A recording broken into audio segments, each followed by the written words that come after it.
नमस्कार।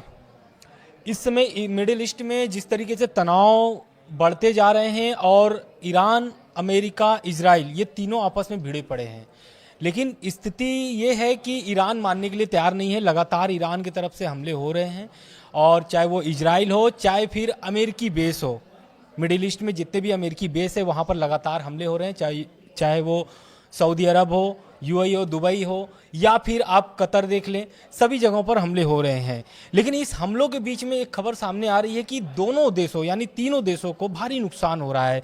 तो इसमें इजराइल को कितना नुकसान हो रहा है और अरब देशों को कितना नुकसान हो रहा है, क्योंकि देखिए अरब देशों को तो भारी नुकसान सहना पड़ रहा है, लेकिन इस नुकसान का भरपाई क्या यूएस करेगा, क्योंकि यूएस की वजह से इन देशों पर हमला हो रहा है।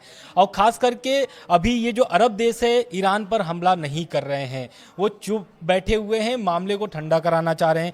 तीसरी खबर यह है कि अरब देश क्या ईरान पर हमला करेंगे, ये भी एक क्वेश्चन बनता है, क्योंकि भारी नुकसान उनको सहना पड़ा है। अभी आपको भी पता चला होगा कि दुबई में किस तरीके से युद्ध सायरन बजता है और सभी लोगों को सुरक्षित जगह भेजा जाता है, एयरलाइंस बंद कर दिया गया है। तीसरी और चौथी खबर जो ये है कि पुतिन ने जो है कि सीज फायर को लेकर के ईरान को मनाना चाहते हैं या नहीं मनाना चाहते हैं, क्या चाहते हैं पुतिन, इसके बारे में भी बात करेंगे।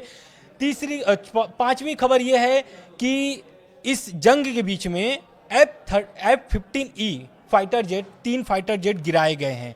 अब ये ईरान की तरफ से गिराए गए हैं, किसके तरफ से गिराए गए हैं, इस सभी पॉइंटर पर आज बात करेंगे। हमारे साथ जुड़े हैं मयंक मिश्रा जी।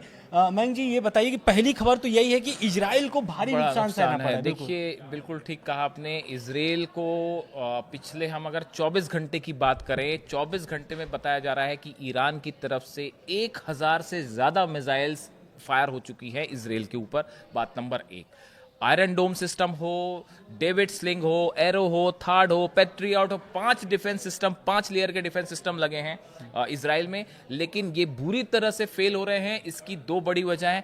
पहली वजह ये है कि जिस तरह से ईरान हमले कर रहा है उसमें एक स्ट्रेटेजी जो है उसके बारे में मैंने पहले भी आपसे चर्चा की है कि कई सारे ड्रोन्स फायर होते हैं और साथ में उसके पीछे मिसाइल लगा दी जाती है और जो डिफेंस सिस्टम है वो उन ड्रोन्स को इंगेज करने में बिजी हो जाता है और मिसाइल गिर जा रही है। तो ये एक वजह है। दूसरी, इजराइल की मिसाइल्स, डिफेंस मिसाइल्स बुरी तरह से उसकी कमी हो रही है, क्योंकि ईरान की एक हाइपरसोनिक मिसाइल को इंगेज करने में करीब 20 से 25 डिफेंस मिसाइल्स फायर करनी पड़ रही है। जो आप तेल अवीव से या जो हाइफा से तस्वीरें आ रही हैं, आप देखते हैं आसमान में जो एक के पीछे एक आपको रोशनी दिखाई देती है, डिफेंस वो आयरन डोम की डिफेंस मिसाइल से जो फायर की जाती है, डिफेंस बैटरीज कहते हैं उन्हें। ये एक ईरान की मिसाइल को इंगेज करने के लिए उनको 20 से 25 मिसाइल फायर करनी पड़ रही है और जिसकी हो गई है बेहद कमी। इसी का नतीजा है 400 मिसाइल्स गिर चुकी हैं अब तक, जो सोर्सेज बता रहे हैं इजराइल में। तेल अवीव में कई बिल्डिंग्स बताया जा रहा है कि 250 से 300 बिल्डिंग्स जो हैं वो पूरी तरह से तबाह हो गई। बिल्कुल। तो पहले आपका सवाल का जवाब कि इजराइल में भयंकर तबाही है और इसमें 2 राय नहीं है कि जितने लोग हैं वहां पे सब बंकर्स में हैं, यहां तक कि नेतन्याहू भी जो है वो खुद भी बंकर में है। बिल्कुल। और ये अरब देशों का अभी क्या प्रतिक्रिया, क्या अरब देश हमला करेंगे ईरान पर? हाँ, ये एक बड़ा सवाल है और अच्छा सवाल पूछा आपने कि ये अरब देश हमला करेंगे कि नहीं करेंगे। आप देखिए, खुद सोचिए, आपके भी मन में सवाल आता होगा कि यूएई पे मिसाइल्स गिर रही हैं, दुबई पे हमला हुआ, अबू धाबी पे हमला हुआ, रियाद पर हमला हुआ, जॉर्डन पे हमले हुए, बहरीन में हमले हुए, कुवैत में हमले हुए, इराक पे हमले हुए।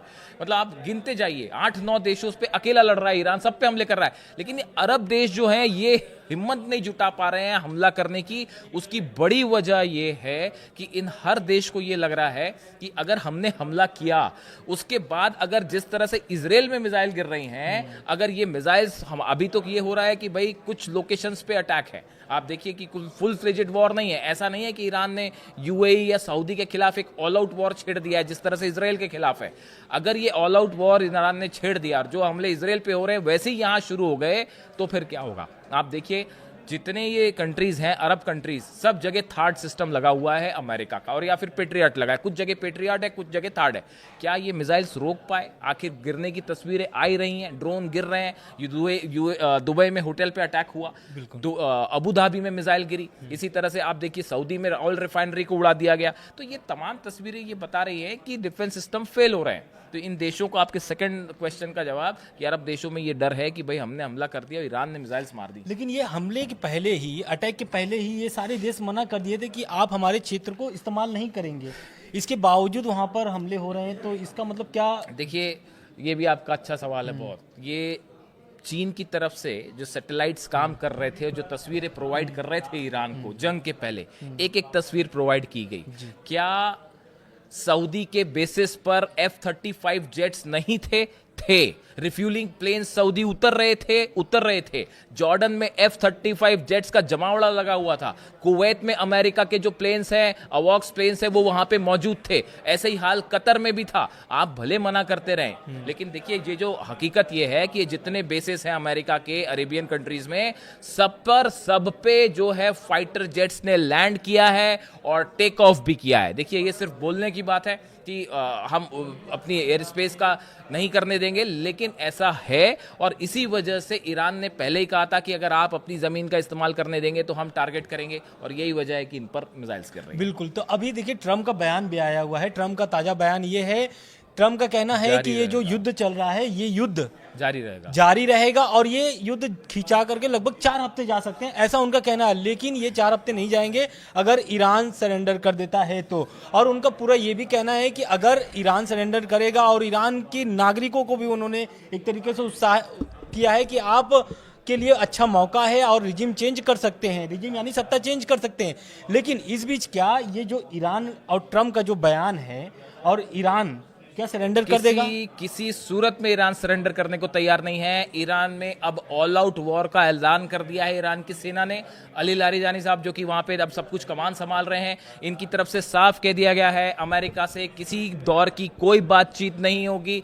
ये बात कई बार अली खामेनी साहब पहले भी कह चुके थे कि हम बात नहीं करेंगे और अमेरिका से बातचीत का कोई मतलब नहीं है। और अब तो सुप्रीम लीडर को निशाना बनाने के बाद अब सीज फायर वाली तो बात ही खत्म हो गई, समझौते की बात खत्म हो गई। हालांकि तो आप जैसा कि खामेनी साहब पहले बोले थे, लगभग 1 महीना पहले उनका स्टेटमेंट आया था, उन्होंने साफ बोला था कि अमेरिका ईरान के एक भी क्षेत्र पे हमला करता है तो रीजनल वॉर में तब्दील हो जाएगा। हालांकि खामेनी साहब अब नहीं रहे, लेकिन रीजनल वॉर हो रहा है। वही बात सही साबित हुई, वही सब शब्द सही साबित हुए कि रीजनल वॉर हो जाएगा। आज 8 देश चल रहे हैं और 11 देशों की अकेले जंग हो रही है ईरान के साथ। बिल्कुल। देखिए, अब बात करते हैं ईरान के जो खास दोस्त हैं, रूस या फिर चीन की। तो पुतिन की इसमें क्या भूमिका रहेगी? क्या ये हमला रुकवा सकते हैं, सीज फायर करा सकते हैं? ये भी अच्छा सवाल आपका। पुतिन जो है, पुतिन की बात हुई है सऊदी की लीडरशिप से, बहरीन की लीडरशिप से, कतर में भी बात हुई है, और बताया जा रहा है कि कई अरब देशों के प्रमुखों ने जो है वो पुतिन से बात की है, और ये कहा जा रहा है कि भाई किसी तरह से ईरान को रोकिए। जो रिक्वेस्ट की गई सबकी तरफ से कि ईरान को मनाइए और किसी तरह से जो है वो जंग को रुकवाइए, वरना बड़ा नुकसान हो जाएगा। पूरे अरेबियन कंट्रीज के शेयर मार्केट कोलैप्स करने की दिशा में आगे बढ़ रहे हैं। ऑयल प्राइसेस तेजी से आगे बढ़ रहे हैं। स्ट्रेट ऑफ हॉर्मुज बंद हो चुकी है। अगर ये हालात जो डोनाल्ड ट्रंप कह रहे हैं 1 महीना अगर चल गए, हाहाकार मच जाएगा पूरी दुनिया में। तो ऐसी सिचुएशन में आप देखते हैं पुतिन। बिल्कुल। एक अभी ताजा खबर सामने आ रही है, खबर ये है कि अमेरिकी फाइटर जेट जो है, 3 जेट्स गिरे हैं, बिल्कुल ढेर किए गए हैं। तो क्या ये तो ऐसा दावा ये भी किया जा रहा है कि क्योंकि ईरान ने इस पर हमला नहीं किया है। देखिए, अब देखिए, ये दोनों तरह की खबरें हैं, 2 तरह की खबरें चल रही हैं। पहले तो खबर आई, आप इनका सीक्वेंस देखिए। पहले खबर क्या आती है कि एक फाइटर जेट गिर गया, उसकी तस्वीरें सामने आई, पूरी सोशल मीडिया पे वायरल हो गई। उसके थोड़ी देर बाद खबर आती है, कुवैत नहीं बताया कि साहब 1 नहीं 3 F-15 जेट्स जो हैं वो गिरे। फिर उसके बाद क्या कहा गया? उसके बाद ये कहा गया कि साहब गलती से जो है वो हमारे डिफेंस सिस्टम से ही वो मिसाइल फायर हो गई। तो अब आप खुद से ही हमारे डिफेंस सिस्टम से फायर हो गई मिसाइल, ये कहा जा रहा है, जो एक्सपर्ट्स बता रहे हैं कि ये फेस सेविंग है। हकीकत ये है, ईरान की तरफ से कुवैत के आसमान में एक साथ 100 से ज्यादा ड्रोन्स फायर किए गए थे। ये फाइटर जेट्स उन्हें इंगेज करने में लगे हुए थे, ऐसा ईरान का कहना है। ईरान का ये जो सोर्सेज बता रहे हैं वो, देखिए, हकीकत इस तरह की जो है वो कुछ समय बाद आती है अक्सर, कि कैसे प्लेन गिरे, कुछ समय टाइम लगेगा। लेकिन जो दूसरे सोर्सेज कह रहे हैं वो ये कह रहे हैं कि साहब 100 से ज्यादा ड्रोन फायर हुए थे, उनको इंगेज करने में ये प्लेन्स लगे हुए थे। लेकिन इसी दौरान शाहिद 136 जो ड्रोन्स हैं उन्होंने इसको इंगेज कर लिया प्लेन को, और कुछ को इन जेट्स ने गिराया। लेकिन बदले में जो शाहिद ड्रोन्स थे उनके अटैक में ये ड्रोन जो है वो बिल्कुल। देखिए, दरअसल हुआ क्या है कि देखिए, ईरान जो है लगातार अटैक कर रहा है, चाहे वो अमेरिकी बेस हो, यूए में जितने, मिडिल ईस्ट में जितने भी उनके एयरबेस है वहां पर हमला तो कर ही रहा है। दूसरा, यूएसएस अब्राहम लिंकन पर भी मिसाइल दागे गए थे, हालांकि अमेरिका इसकी पुष्टि करते है कि उसको गिरा दिया गया है। लेकिन तीसरी खबर सबसे महत्वपूर्ण ये होता है क्योंकि हिजबुल्लाह एक्टिव हो चुका है, तो क्या हूती और हमास भी एक्टिव होंगे? सबसे महत्वपूर्ण बात यह है क्योंकि हिजबुल्लाह पहले हमला किया है। देखिए, हिजबुल्लाह की तरफ से जो है वो रॉकेट्स फायर हो रहे हैं, और जो बताया जा रहा है कि पिछले अगर हम 24 से 48 घंटे की बात करें तो करीब 250 के आसपास रॉकेट्स जो हैं वो हिजबुल्लाह की तरफ से फायर किए गए। इसीलिए आपने देखा है जो खबरें आ रही हैं कि इजराइल ने जो अटैक शुरू कर दिए हैं लेबनान में और जो लगातार अटैक हो रहे हैं, उसकी वजह यही है क्योंकि हिजबुल्लाह ने भी जो है ईरान के समर्थन में रॉकेट्स फायर करने शुरू कर दिए थे, और नॉर्दर्न इसराइल पे, उत्तरी इसराइल में रॉकेट्स जो हैं वो दिखाई दे रहे थे आसमान। मतलब ऐसी आशंका लग रहा है कि फिर से हमास गाजा वाला युद्ध शुरू हो जाएगा। हाँ, देखिए, अब ये इस बात पर डिपेंड करता है कि ये जंग, इस समय फोकस ईरान पे है, ये जंग कितनी लंबी चलती है उस पर ये चीज डिपेंड करती है कि हमास और गजा का क्या होने वाला है। उसका सीधा प्रभाव यहाँ पे पड़ेगा, और उसके बाद ही शायद ये समझ आ पाए कि हमास का इसमें क्या रोल होता है, क्या हिजबुल्लाह हुती की तरह वो भी इन्वॉल्व होगा इसमें। ये थोड़ा सा इंतजार कर। बिल्कुल, देखिए लगातार मिडिल ईस्ट से अपडेट्स आ रहे हैं और हम लोग पहुंचा भी रहे हैं, प्रयास कर रहे हैं कि लगभग जितने भी अपडेट्स आ रहे हो, चाहे वो ईरान से संबंधित हो, अमेरिका से संबंधित हो, इजराइल से संबंधित हो, पूरे मिडिल ईस्ट में, तो लगातार पहुंचाते रहेंगे। धन्यवाद। Thank you.